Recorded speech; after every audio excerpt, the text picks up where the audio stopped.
یہ واقعہ جب حضرت عثمان غنی کو پتا چلا، یہ واقعہ جب حضرت عثمان غنی کو پتا چلا کہ حضور نے اپنے ہاتھ کو میرا ہاتھ فرمایا ہے، تو آپ کو معلوم حضرت عثمان غنی رضی اللہ تعالیٰ عنہ اتنی محبت کرتے تھے حضور سے، اتنا چاہتے تھے حضور کو، اور اتنی تعظیم، اتنا احترام، اتنا ادب کرتے تھے حضور کا، کہ جب سنا کہ پیارے نبی صلی اللہ علیہ وسلم نے اپنے ہاتھ کو اٹھا کر کہا کہ یہ عثمان کا ہاتھ ہے، یعنی اپنے ہاتھ کو میرا ہاتھ بتایا ہے، تو حضرت عثمان غنی نے اس کے بعد سے لے کر زندگی بھر، اس کے بعد سے لے کر زندگی بھر اپنا رائٹ ہینڈ یعنی اپنا سیدھا ہاتھ کبھی بھی اپنی شرم گاہ کو نہیں لگایا، یہ کہتے ہوئے کہ میرے آقا نے اسے اپنا ہاتھ بنایا۔ اتنی تعظیم، اتنا احترام، اور سرکار دو عالم علیہ السلام سے اتنی محبت، ادب، اور اتنے حیا والے۔ حضرت عثمان غنی کے حیا کا عالم یہ تھا کہ حضرت عثمان غنی کبھی بھی پیٹھ سیدھی کر کے نہیں نہائے۔ غسل کرنا جو ہوتا ہے نا، ہم غسل کرتے نہاتے وقت، حضرت عثمان غنی رضی اللہ تعالیٰ عنہ اتنے شرمیلے مزاج، اتنے حیا والے تھے کہ کبھی بھی زندگی بھر غسل پیٹھ سیدھی کر کے آپ نے غسل نہیں فرمایا، اور اتنے نرم مزاج کے تھے، اتنے نرم مزاج تھے کہ جب آپ خلیفہ بنے، جب خلافت کے تخت پر بیٹھے، سارے عالم کے عالم اسلام کے خلیفہ، سارے عالم اسلام کے بادشاہ بنے، تو رواج ایسا تھا کہ جب کوئی بادشاہ ہوتے تھے یا خلافت کے تخت پر بیٹھتے تھے، صدیق اکبر پہلے، پھر حضرت عمر فاروق اعظم، پھر حضرت عثمان غنی، تو خلافت کے تخت پر بیٹھنے کے بعد یہ معمول تھا کہ پہلا جمعہ آنے کے بعد خلیفہ وقت منبر پر کھڑے ہو کر لوگوں کو خطبہ دیتے، یہ طریقہ تھا۔ تو حضرت عثمان غنی خلیفہ ہوئے، جب پہلا جمعہ آیا اور آپ کو منبر پہ کھڑے ہونا تھا لوگوں کو خطبہ پڑھانے کے لیے، لوگوں کو خطبہ دینے کے لیے، تو حضرت عثمان غنی اتنے نازک مزاج، اتنے شرمیلے مزاج، اور اتنے باحیات، اتنے نازک مزاج کے تھے کہ آپ منبر پہ چڑھے ہمت کر کے، منبر پہ پیر رکھا، منبر پہ ہمت کر کے تشریف لے گئے، عوام کی طرف دیکھا، اور عوام کی طرف دیکھ کر اتنے نازک مزاج تھے کہ خطبے میں صرف اتنا پڑھا، کیا پڑھا؟ خطبے میں صرف اتنا کہا، الحمدللہ، اتنا کہا بیٹھ، صرف اتنا ہی کہا الحمدللہ، اور اتنا کہہ کے بیٹھ گئے، اور کہا کہ اس سے زیادہ میں آج نہیں کہہ پاؤں گا، کیونکہ جب کوئی سواری پر پہلے پہلے سوار ہوتا ہے تو شروعات میں سوار ہونے میں تکلیف ہوتی ہے۔ اتنے نازک نرم مزاج کے تھے سرکار دو عالم صلی اللہ علیہ وسلم نے حضرت عثمان غنی کی بہت تعریف فرمائی ہے۔ آج اپنے موضوع پر آنے سے پہلے آج حق تھا،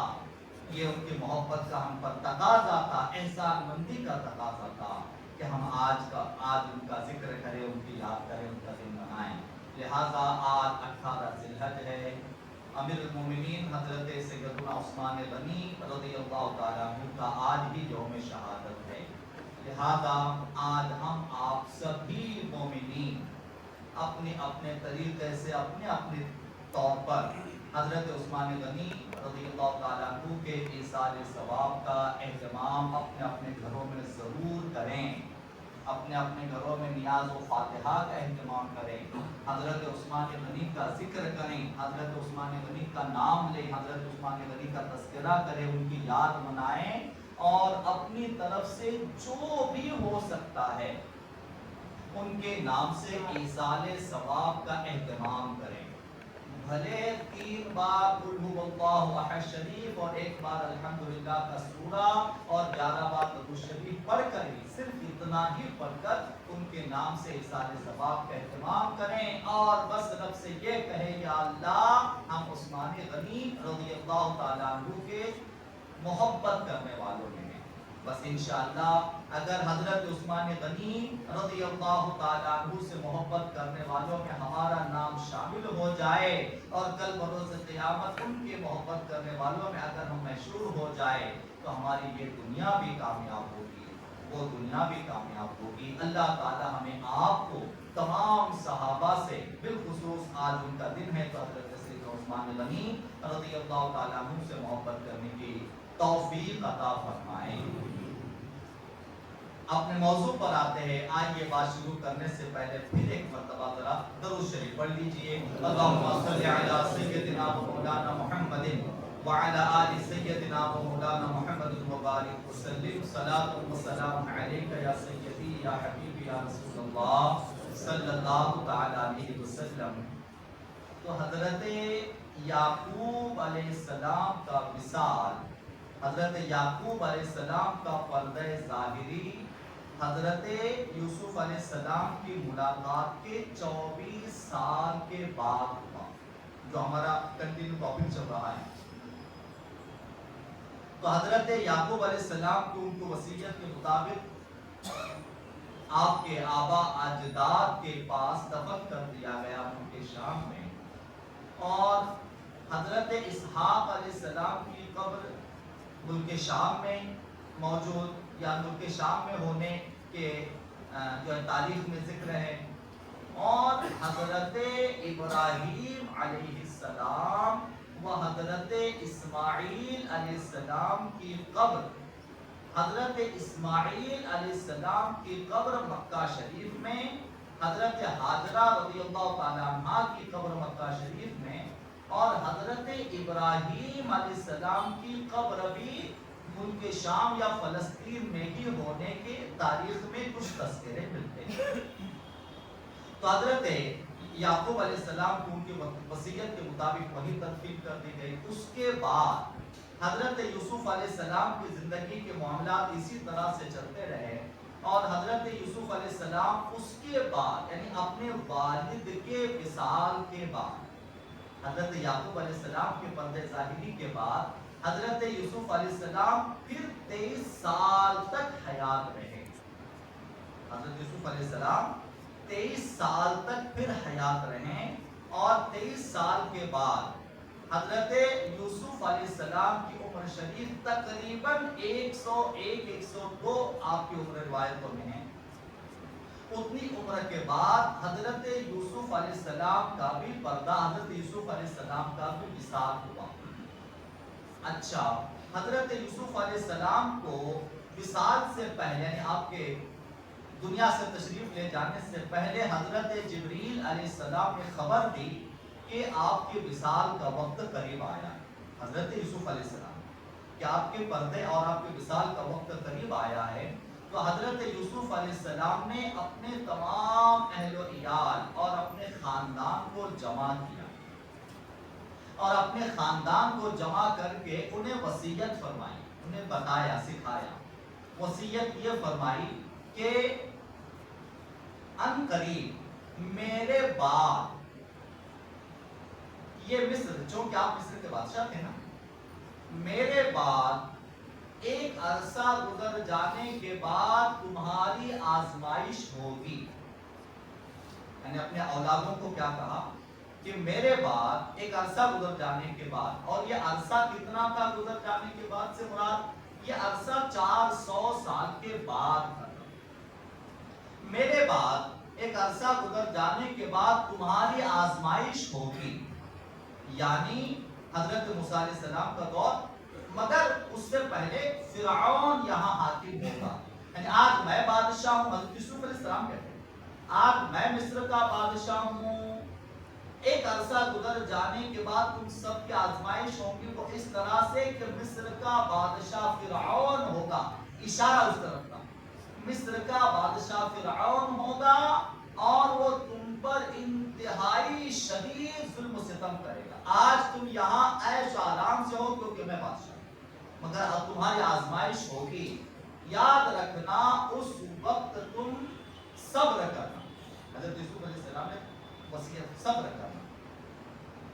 ان قریب تم صبر کرو گے تو اللہ تعالیٰ تمہیں فرعون کے ظلم سے نجات عطا فرمائے گا. یہ ساری وصیتیں فرمائی اور وصیتیں فرمانے کے بعد آپ نے ساری اپنے اولادوں کو سب سکھایا سمجھایا وصیت فرمائی. اور حضرت یوسف علیہ السلام کا جب پردہ ہوا, حضرت یوسف علیہ السلام کا جب وصال ہوا تو حضرت یوسف علیہ السلام کے وصال کے بعد آپ کے جنازے کو دفن کرنے کے لیے کہ آپ کا جنازہ کہاں دفن کیا جائے, اس پر تھوڑا سا اختلاف ہوا. اختلاف یعنی کہ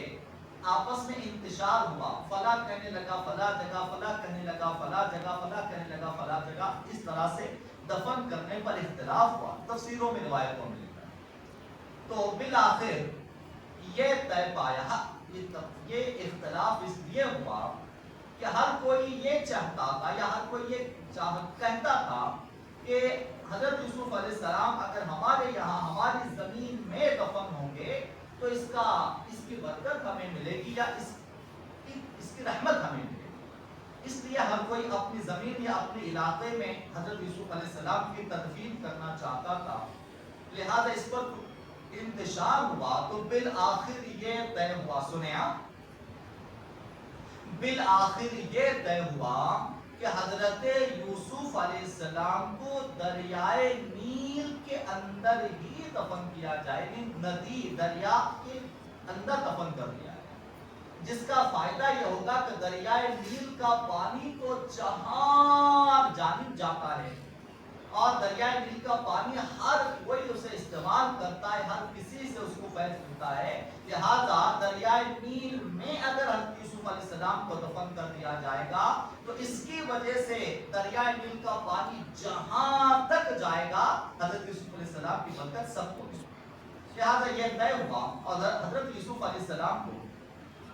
ایک تابوت بنایا گیا پتھروں کا,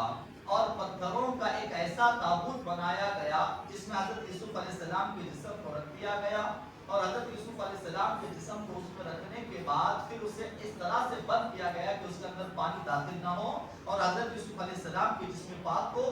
دریائے نیل کے درمیان میں ہی دفن کر دیا گیا, رکھ دیا گیا.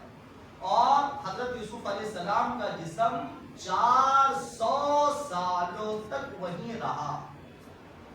400 برس تک حضرت یوسف علیہ السلام کا جسم وہیں رہا, اور 400 سال کے بعد آگے اس کا ذکر انشاءاللہ آئے گا. 400 سال کے بعد جب حضرت موسیٰ علیہ السلام تشریف لائے, حضرت موسیٰ علیہ السلام جب دریائے نیل آپ نے جو حضرت موسیٰ علیہ السلام تشریف لائے اور فرعون سے اللہ تعالیٰ نے حضرت موسیٰ علیہ السلام کو جب نجات دی,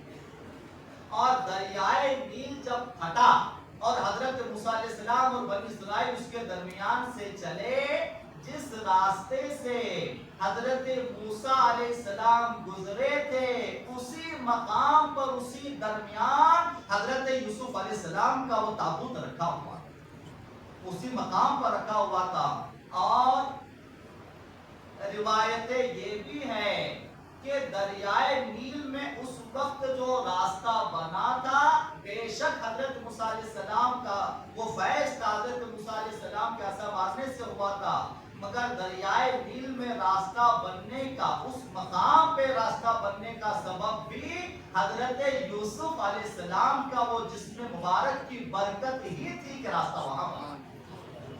لہذا حضرت موسیٰ علیہ السلام جو وہاں سے گزرے, روایتوں میں ہے کہ حضرت موسیٰ علیہ السلام نے حضرت یوسف علیہ السلام کا جسم کا وہ تابوت اٹھایا اور اٹھا کر اپنے ساتھ لے جا کر پھر ملک شام میں جہاں حضرت یعقوب علیہ السلام ہیں, یعنی 400 سال کے بعد اپنے ابا کے بازو میں یا اپنے والدین کے پاس ہی حضرت یوسف علیہ السلام کو دوبارہ وہاں دفن کر دیا گیا. تو حضرت یوسف علیہ السلام, اور آپ کو معلوم قرآن مجید میں حضرت یوسف علیہ السلام کا آخری, حضرت یوسف علیہ السلام کے واقعے اور تفسیر کا آخری جملہ, حضرت یوسف علیہ السلام کا جو پورا واقعہ بیان کرنے کے بعد قرآن مجید میں ہے, جس کے آیت کریمہ کی تلاوت ہم نے شروع میں آپ حضرات کے سامنے کی. قرآن میں یہ واقعہ پورا بیان کرنے کے بعد اللہ تعالیٰ نے اس طرح سے اسے بیان فرمایا, ارشاد فرمایا ہے, ان ربی لطیف لما یشاء, یعنی یہ سارا واقعہ حضرت یوسف علیہ السلام کا آپ نے سن لیا. اللہ ارشاد فرماتا ہے ان ربی لطیف لما یشاء. یعنی اس کا معنی ترجمہ یہ کہ بے شک اللہ کے لیے یہ بہت چھوٹی تدبیر, چھوٹی سی. لطیف معنی ہوتا ہے چھوٹا, باریک, نازک, چھوٹا سا. بہت مشقت و محنت کرنے کے بعد جو چیز آتی ہے انہیں ہلکی سی باریک سی چیز, لطیف. ان ربی لطیف لما یشاء, تمہارے رب کے لیے ایک لطیف نازک چھوٹی سی تدبیر. حضرت یوسف علیہ السلام کی زندگی کا ہر موڑ ایسا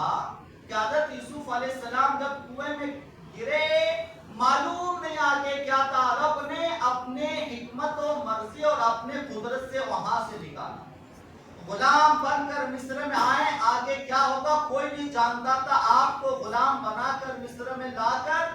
قید خانے تک پہنچایا. قید خانے تک پہنچانے کے بعد وہاں سے نکال کر مصر کا بادشاہ بنا. یعنی ہر وہ واقعہ ایسا کہ آگے جو ناممکن تھا اللہ تعالیٰ نے اپنی قدرت سے وہ ممکن کر دیا. ایک غلام کو, حضرت یوسف علیہ السلام جو غلام بن کر مصر میں آئے تھے, غلام کو مصر کا بادشاہ بنا دیا. اور پھر رب فرماتا ہے تمہارے رب کے لیے یہ ایک بہت چھوٹی سی چیز, ان ربی لطیف لما یشاء, تمہارے رب کے لیے ایک معمولی, نازک اور بہت چھوٹی تدبیر تھی کہ اللہ تعالیٰ نے ایک غلام کو مصر کا بادشاہ بنایا. تو اس میں درس و سبق یہ کہ اے بندہ مومن, تو کبھی بھی رب کی رحمت سے مایوس نہ ہونا. تیری زندگی میں جو تجھے ناممکن لگتا ہو تیرے لیے ناممکن ہے, تیرے رب کے لیے ناممکن نہیں ہے. تیرے رب کے لیے ناممکن نہیں ہے. حضرت یوسف علیہ السلام کے قصے سے جو بھی درس و سبق ہم نے حاصل کیا, اللہ تعالیٰ ان سب پر ہمیں عمل کرنے کے